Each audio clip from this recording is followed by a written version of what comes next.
Good morning and welcome to the Core Connection. I'm Mira Rubin here with you on Enlightened World Network. And today's topic is the power of purpose. And I think that there's really nothing more empowering in life than having a sense of purpose that calls us into being more than we imagine ourselves to be. So that's what we're going to speak about today. It should be a fun conversation. But before we get started, let's take a minute or two to get present. Let's take a deep breath in through your nose and hold it. And imagine clean, crisp oxygen flooding your lungs, flowing into your bloodstream, nourishing all your cells, all your organs, bringing vital life energy to your body and being. And as you exhale, exhale any tension, stress, negativity, fatigue. And now let's take another deep breath in through your nose and hold it. This time, imagine brilliant, bright light lighting you up from the inside out, illuminating, electrifying, and energizing all your cells, your molecules, your electrons, creating a brilliant beam of light and energy from your heart out into the world. And as you exhale, exhale any remaining tension, stress, negativity, fatigue. And now let's place our palms together, vigorously rub your hands together to feel the friction, the temperature, the pressure, the motion, the tickling and tingling when you stop, and allow all those sensations to bring you present right here, right now, into this remarkable physical form that enables us to experience life. Welcome, welcome, welcome. Good morning, Rosalind. So good to have you here with us this morning. And welcome to everybody else who's joining us. Today, we are talking about the power of purpose. And I remember for years and years just crying, saying, just let me know what I'm here for. You know, I'm here and willing. Just let me know. I felt helpless, hopeless, rudderless, etc. And the thing is that we all have a purpose, and it may just be to be, it doesn't have to be something world shattering. It doesn't have to be something complicated. And that said, when we look at purpose, what I've found is having something bigger than me to live into has made all the difference in the world. Good morning, Shosha. Welcome. So good to have you here with us this morning. So we're talking about purpose. And the thing that I've discovered, I know I said it doesn't have to be big and monumental, but what I've noticed is that when we connect to a purpose that is big and monumental, it allows us to call ourselves into being more than we would imagine ourselves to be. It calls us into taking on challenges that we would never take on for ourselves. It calls us into getting back up after getting knocked down over and over, and being in service to this greater intention, this greater vision.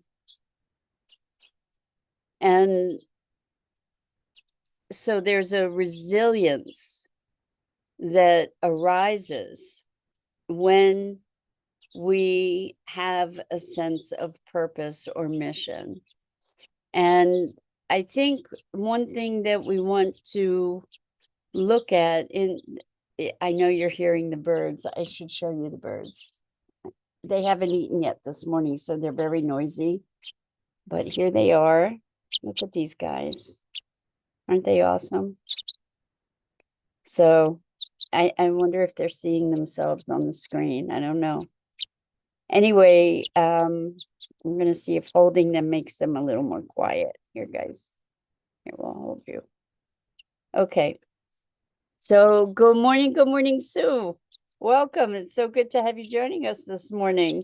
We're talking about the power of purpose and finding a sense of purpose that is bigger than ourselves. And I think that we all have a purpose in being here. And when we connect with it, it really truly can give us our lives, because it calls us into a greater sense of being. So, for example, yes, Rosalind says, looking lively, birdies. They are. They're doing pretty well. And one of them, at least, is starting to flap its wings a lot to practice, I guess, for flying. So, you know, what's their purpose? I wonder, they just live, right? I don't know. But it seems like they just live. They eat, they poop, they chirp. But for us as humans, what I notice is that the sense of mission and purpose creates a context for everything in life. Here, guys, come on, shush. So Sue says a sense of mission and purpose has the power to call us into, this was the description that I wrote for today, has the power to call us into greater expression, the power to coax us out of our small selves into becoming more than we've imagined ourselves to be.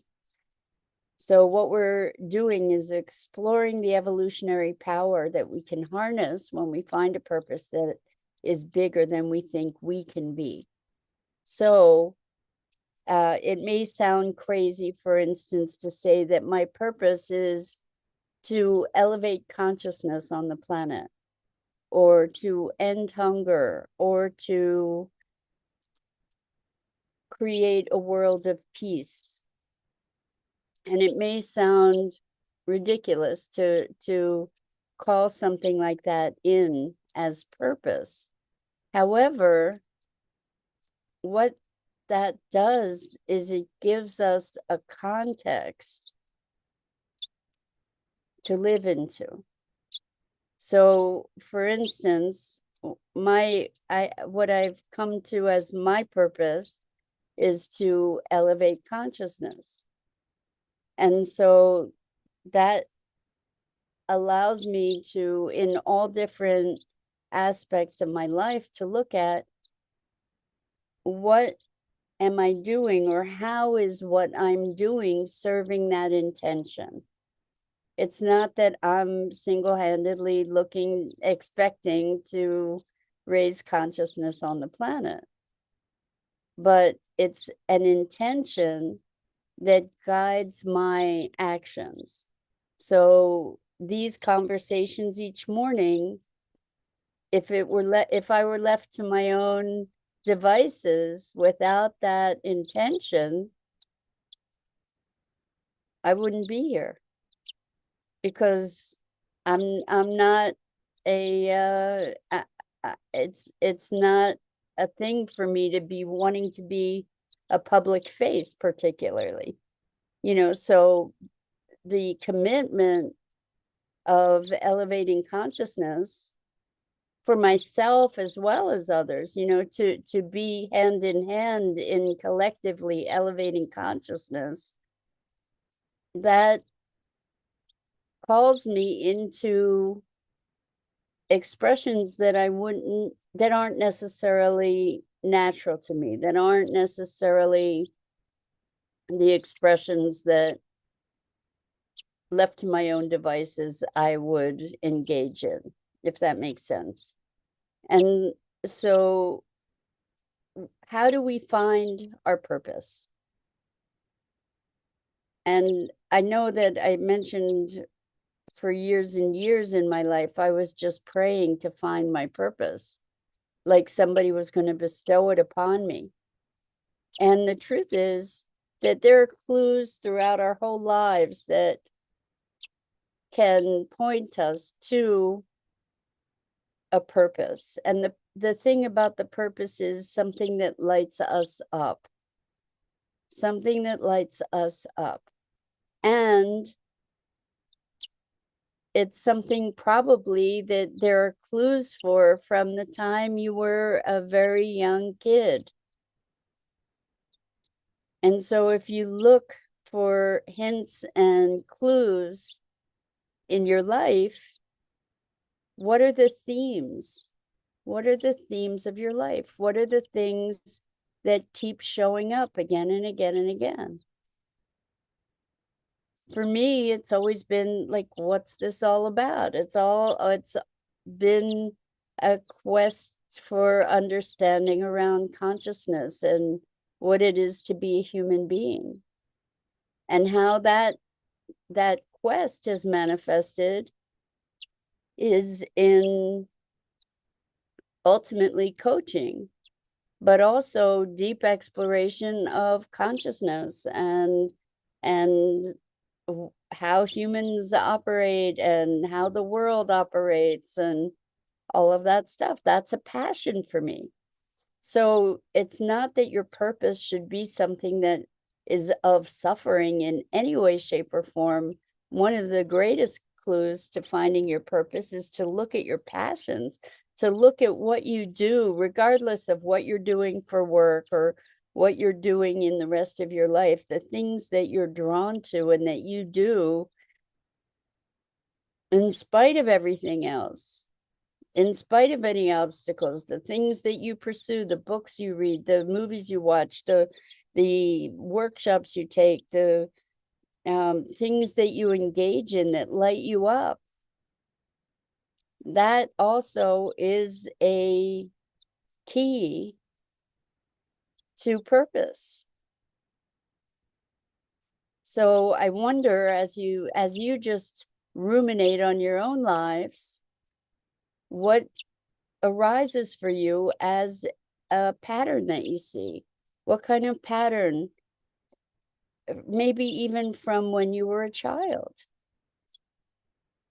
And one of the clues, and there's some irony here, I guess, but one of the clues to purpose and who you are is kind of what makes you different.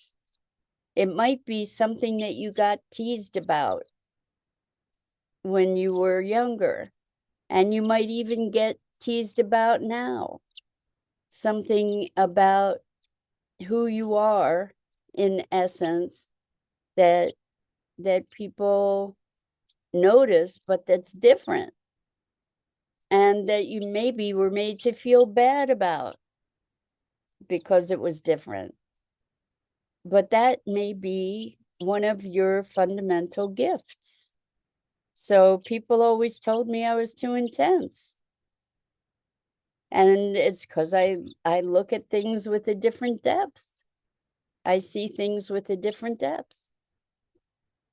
And that I was made wrong, ostracized for that. And now people pay me for that, you know? So look at the things that make you weird or different. Those are clues to how you manifest your essence in the world. And your essence or your purpose is an expression of your essence. Look at the things you used to do as a kid. I did show and tell all the time because that was a way that I could relate to people, right? I'd create a context, not knowing that that's what I was doing, but I would create a context for interaction. Show and tell. That's what this is, right? That's what coaching is, in a way, is show and tell. So it's kind of this beautiful puzzle that we get to put together, a jigsaw puzzle that is harnessing the essence of who we are to further that, to step to the edge and maybe even beyond when we have that context that gives us greater definition. Then that allows us maybe the confidence, not necessarily the confidence, but the courage to step into new dimensions of being and expression, to be or to be moving toward the highest expression of ourselves, the ultimate expression. I used to, it's funny because I don't anymore, but I used to dream of leading personal development sorts of things, transformations, like being Tony Robbins kind of person. I do not have that aspiration anymore.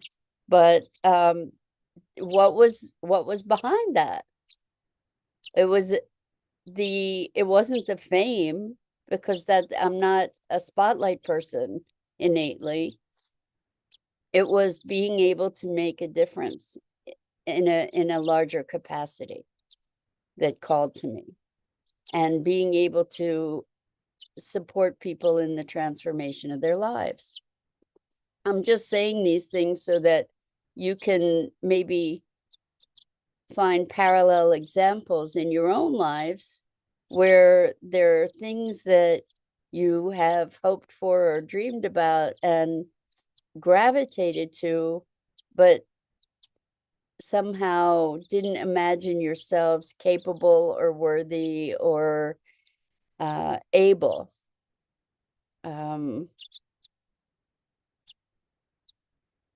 Or I think a lot of us can readily have the conversation, but I can't do that. It's the quote, who am I to be magnificent and beautiful and all of that? Who am I? And why not? It's a great question to ask yourself. Why not? Instead of why not, what would it feel like if I did step into that? What would it feel like if I did allow myself to step out of that comfort zone and really take ownership of something that I don't know how that's going to happen, and I'm making that commitment? Because when we commit to a purpose, the universe moves to support us. It's really quite miraculous that things come into alignment when we set an intention, when we're in clear resonance and alignment with our purpose. Things show up to allow us to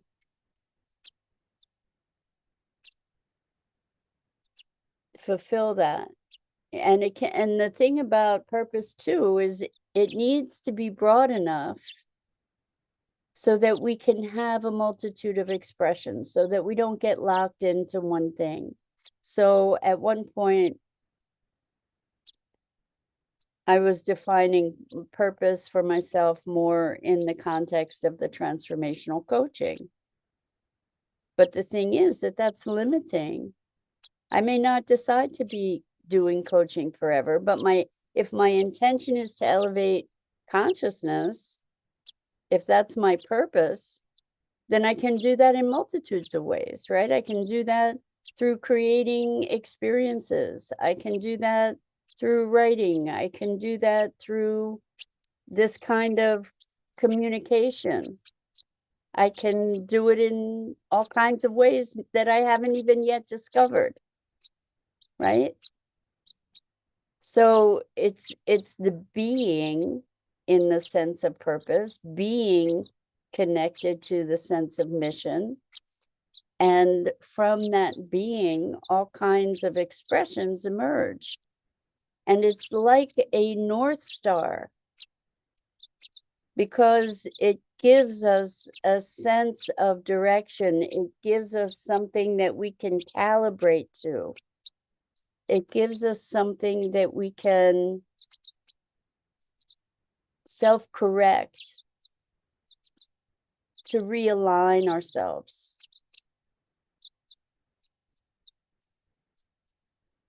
to remember ourselves. And I don't just mean recall, remember, but remember, like to reassemble ourselves. And coming into a space of mission and purpose, also, since it is calling us into a greater expression of ourselves, it's an evolutionary tool. It's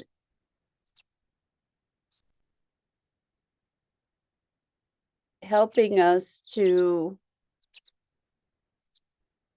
unearth ourselves, our essence, to bring it forward and to bring it into expression.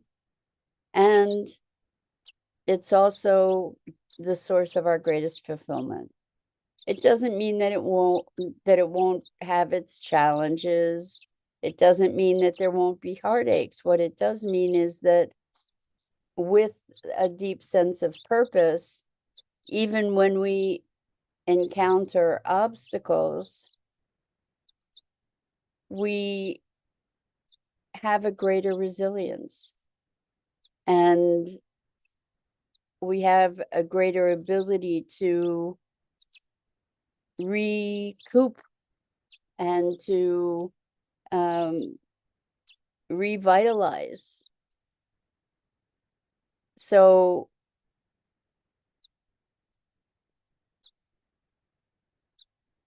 I think ultimately our purpose becomes something that's unchanging, and what's changing is the expression of it.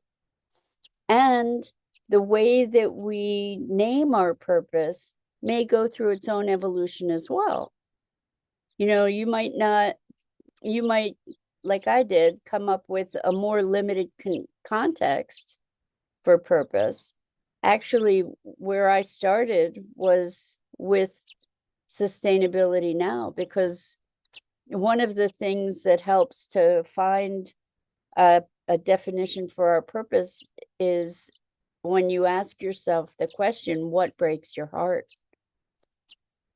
And one of the thing that broke my heart more deeply than anything was what we're doing to the planet and to nature and to other species. And as a result of that, I started Sustainability Now. And foundational to the transformation that needs to take place to shift our relationship with the planet is a shift of consciousness, a shift of will. And so it took me a while to recognize the connection between Sustainability Now and the spiritual stuff, the coaching, the transformational coaching. But it's all consciousness. At least that's my context. That might not be what calls to your heart and soul. But when you connect with it, when you take ownership of it, it becomes sort of a quantum shift in being that calls you into another dimension of expression that says, hey, guess what? You don't get to play small like that anymore. And there's a lot of comfort in playing small, and just having our little lives. I retreat into my little life a lot. And I see where I've done that for years and years. And it's a progression. We take one step after another, and sometimes Rather than a step, sometimes it's a leap. But having that North Star offers us the guidance and the direction, the call, the motivation to keep putting one foot in front of the other. It's not about getting the result. It's not about all of a sudden the planet, being able to see even that consciousness on the planet is elevating. It's not about that. It's about being so connected and committed to something that it doesn't really matter what the result is. And it resonates with your heart, and it enlivens, and it invigorates, and it enriches. And I wish that for every one of us. The more we are connected to our purpose, the better the world is going to be. Because we each came here with a unique contribution. And it's not like if you don't connect to your purpose that, that your life or you are worth any less. It's not that at all. But why not set yourself up for the greatest possible fulfillment and the greatest possible ride that you can have while you're here? To just be more deeply engaged with life and with your own potentials, possibilities, and expressions. Why not? Makes for a much better experience, a much richer experience of life, not only for you, but for those around you, because you stepping into your greater self inspires others to do the same. So that's it for today. I'm Mira Rubin. This is the Core Connection. And I go live here each weekday morning at 9 a.m. Eastern on the Enlightened World Network Facebook page and YouTube channel. And I invite you to please like, follow, and share Enlightened World Network and me. Shosha says, thank you for your shares and talks. You have such a beautiful heart, Mira. Shosha, I thank you. I thank you so much. And I would venture to say right back at you. And so it really is a privilege and a pleasure to have the opportunity to share these morning musings with you all. And so much love to you until next